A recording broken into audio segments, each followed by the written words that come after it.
Hello, എല്ലാവർക്കും എൻ്റെ ചാനലിലെ പുതിയൊരു വീഡിയോയിലേക്ക് സ്വാഗതം. ഇന്ന് എടുക്കാനായി പോകുന്ന ക്ലാസ് എന്ന് പറയുന്നത് 5ാം ക്ലാസ്സിലെ 6ാമത്തെ ചാപ്റ്ററാണ്.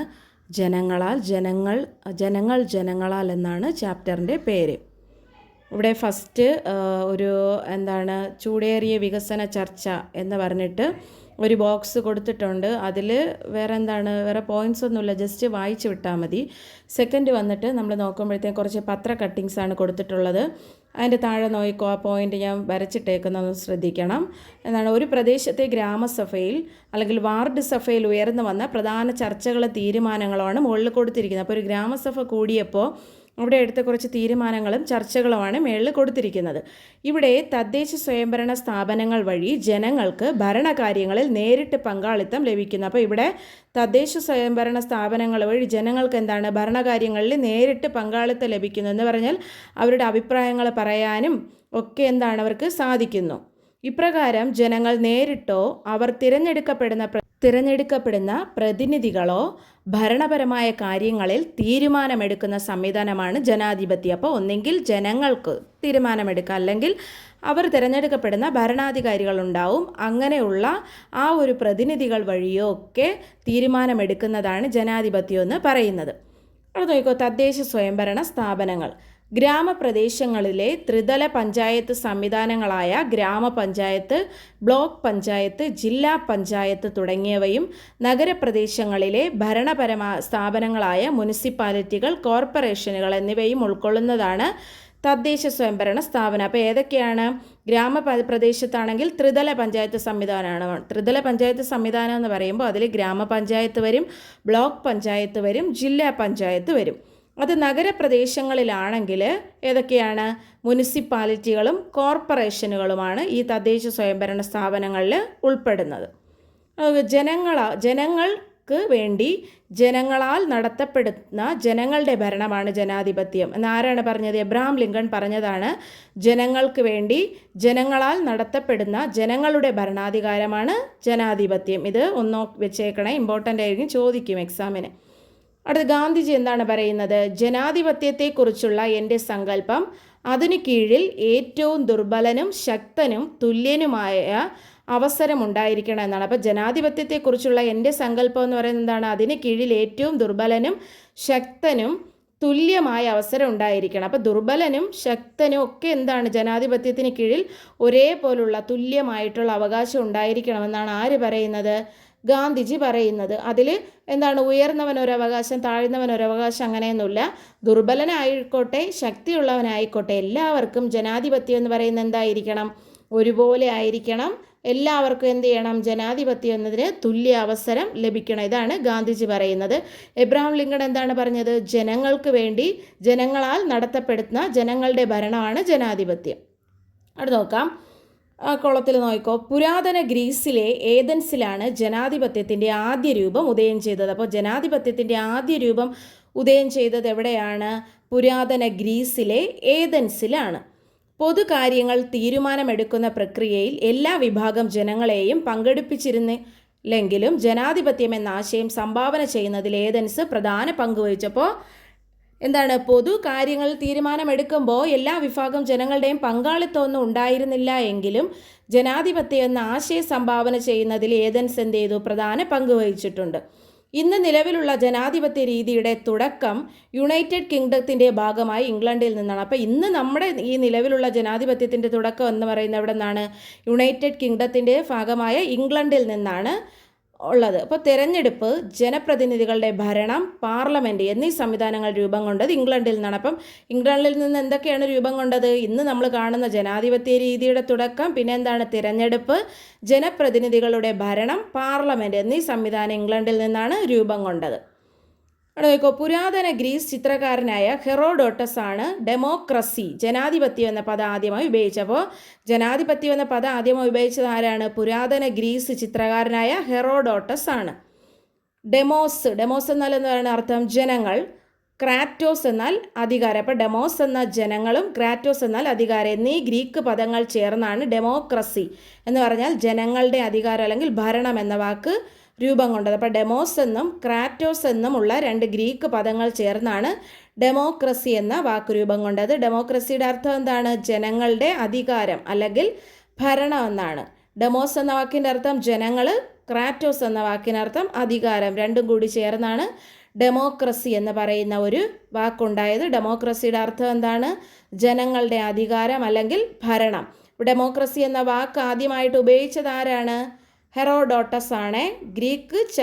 പുരാതന ഗ്രീക്ക് ചരിത്രകാരനായ ഹെറോഡോട്ടസ് ആണ്. ചിത്രകാരൻ എന്നാണ് ഞാൻ പറയുന്നത്, ചിത്രകാരനല്ല, ചരിത്രകാരനായ ഹെറോഡോട്ടസ് ആണ് ഡെമോക്രസി എന്ന പദം ആദ്യമായിട്ട് എന്ത് ചെയ്തത്? ഉപയോഗിച്ചത്. അപ്പോൾ ഗ്രീസിലെ ഏതൻസിലാണ് ജനാധിപത്യം ആദ്യം ഉദയം കൊണ്ടത്. ജനാധിപത്യം എന്ന പദം ആദ്യമായി ഉപയോഗിച്ചത് പുരാതന ഗ്രീസ് ചരിത്രകാരനായ ആരാണ്? ഹെറോഡോട്ടസ് ആണ്, മറക്കരുതേ. അപ്പോൾ ഇംഗ്ലണ്ടിൽ നിന്ന് രൂപം കൊണ്ടതൊക്കെ എന്തൊക്കെയാണ്? ഇന്ന് നിലവിലുള്ള ജനാധിപത്യ രീതിയുടെ തുടക്കം, പിന്നെ എന്താണ്? തിരഞ്ഞെടുപ്പ്, ജനപ്രതിനിധികളുടെ ഭരണം, പാർലമെൻറ്റ് എന്നീ സംവിധാനങ്ങളൊക്കെ രൂപം കൊണ്ടത് എവിടെ നിന്നാണ്? ഇംഗ്ലണ്ടിൽ നിന്നാണ്. അടുത്ത് നോക്കാം.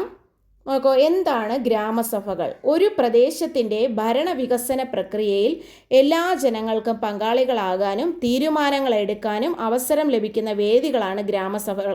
അപ്പോൾ ഗ്രാമസഭകൾ എന്ന് പറഞ്ഞാൽ എന്താണ്? ഒരു പ്രദേശത്തിൽ ചിലപ്പോൾ ഭരണവികസനങ്ങളൊക്കെ ഉണ്ടാവും. ആ പ്രക്രിയയിൽ എന്താണ്? എല്ലാ ജനങ്ങൾക്കും പങ്കാളികളാകണം, എല്ലാവരുടെ അഭിപ്രായം പറയണം, പിന്നെ തീരുമാനങ്ങൾ എടുക്കാം എന്ന അവസരം എന്താണ്? എല്ലാവർക്കും ലഭിക്കുന്ന ആ ഒരു വേദിയാണ് ഗ്രാമസഭ എന്ന് പറയുന്നത്. ഒരു ഗ്രാമത്തിലെ ഓരോ വാർഡിലെയും വോട്ടർ പട്ടികയിൽ പേര് ചേർക്കപ്പെട്ട മുഴുവൻ ജനങ്ങളും ഗ്രാമസഭയിൽ അംഗങ്ങളാണ്. അപ്പോൾ ഗ്രാമസഭയിലെ അംഗങ്ങളെന്ന് പറഞ്ഞാൽ ആരാണ്?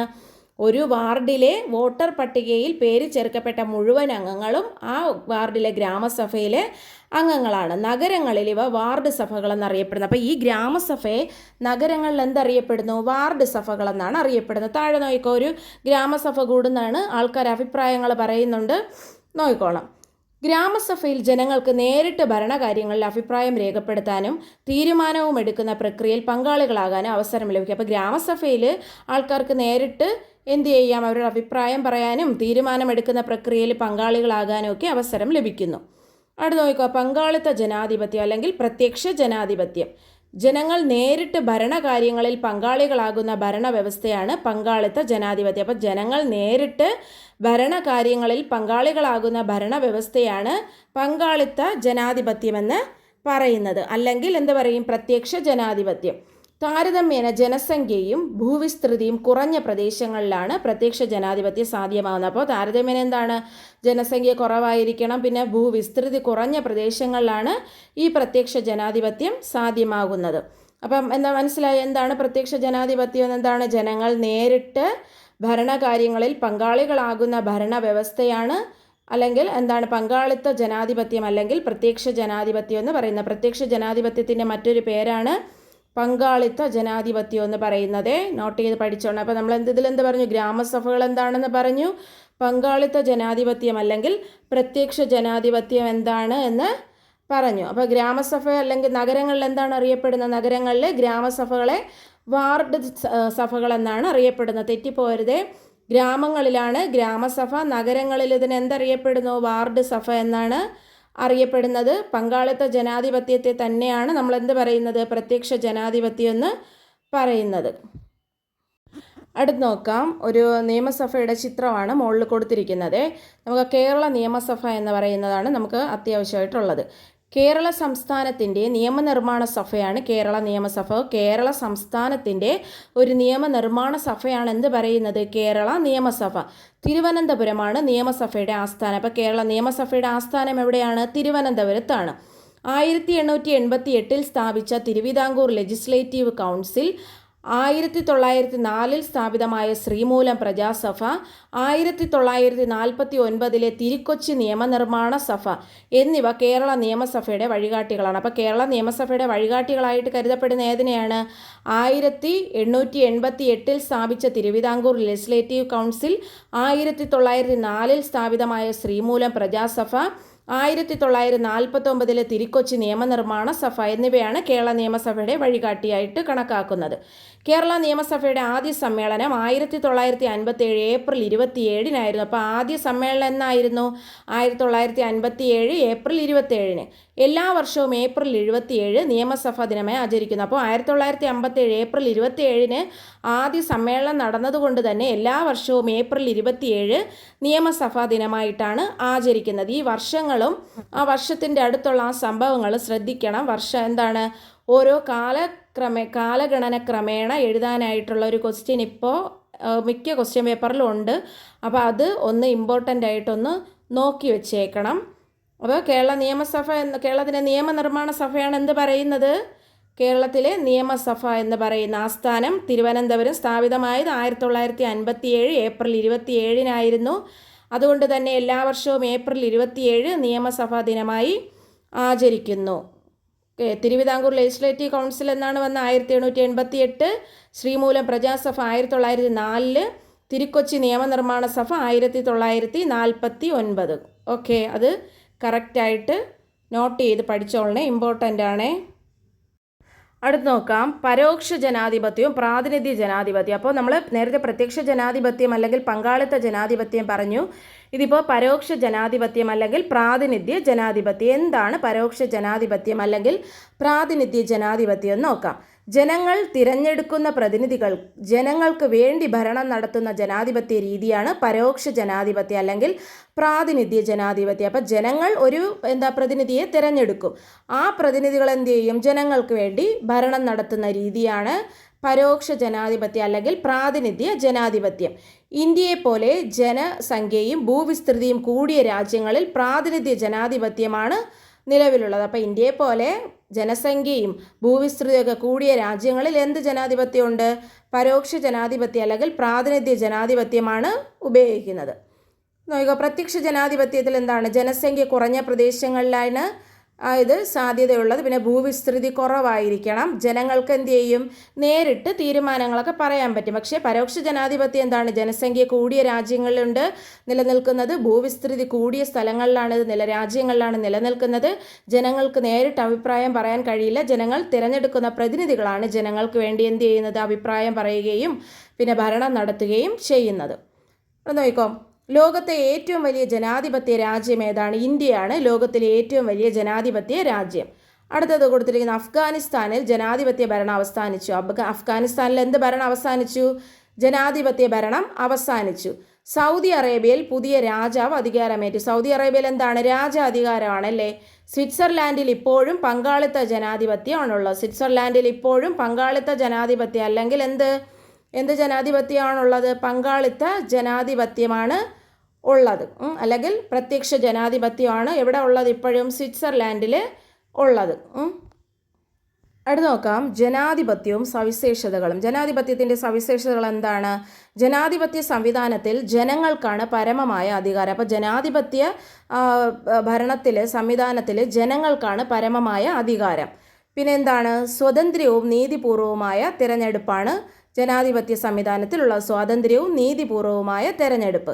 ഗവൺമെൻറ്റിൻ്റെ വിമർശനങ്ങളിലൂടെ മെച്ചപ്പെടുത്താൻ സഹായിക്കുന്ന പ്രതിപക്ഷം. അപ്പോൾ ഗവൺമെൻറ്റിനെ വിമർശനങ്ങളിലൂടെ മെച്ചപ്പെടുത്താൻ ആര് സഹായിക്കും, പ്രതിപക്ഷം സഹായിക്കും.